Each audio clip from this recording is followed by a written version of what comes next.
A group of teenagers took on the rules that regulate oil and gas drilling in Colorado, and their fight went all the way to the state Supreme Court. A ruling came down today. The group wanted state regulators to only issue permits if they could prove new drilling would cause no harm to public safety or the environment. Well, today the court ruled the state can't do that and has to balance in the company's rights to drill. Shotezcott Martinez was just a kid when he joined that lawsuit 6 years ago. It's pretty amazing that you got this far, isn't it?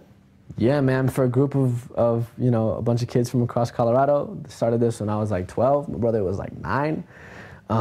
We came far. The teens say after losing the court fight, they'll take their efforts in a new direction. That Supreme Court decision means tougher rules for the oil and gas industry will have to come from lawmakers. Our political specialist, Sean Boyd, at the Capitol right now with what's next. Sean, you talked to the Speaker of the House about that court decision.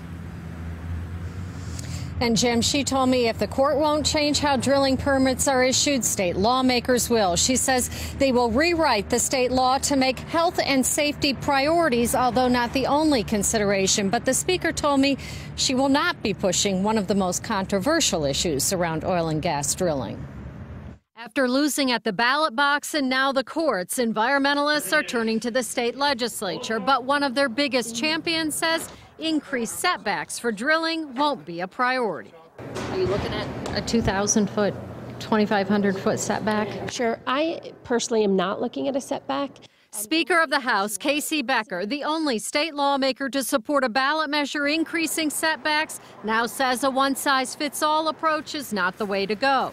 She wants to overhaul how permits are issued instead to make health and safety a bigger consideration. In terms of air quality, water quality, quality of life, noise, smells, pollution, I don't think that including health and safety as a primary concern is going to put oil and gas out of commission in Colorado. I don't mind some consideration of health safety, but we have to be reasonable about it. And the oil and gas, I think, industry has been so far.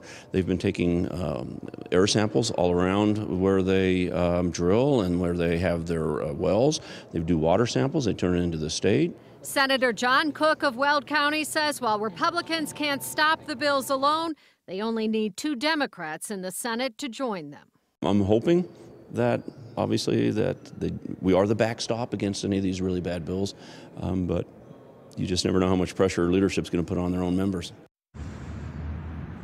The drilling permit bill, just one of many oil and gas bills that will be introduced this session. I got a look at the 2019 legislative playbook for some of the state's top environmental groups, and they already have sponsors for a dozen bills, including one that would require carbon emissions in Colorado be reduced by 50% in the next 10 years, something that analysts say is roughly equivalent to the emissions from all the power plants and every car and truck in Colorado. That'll be a heavy lift. Live at the Capitol, Sean Boyd covering Colorado First. All right, Sean, thank you.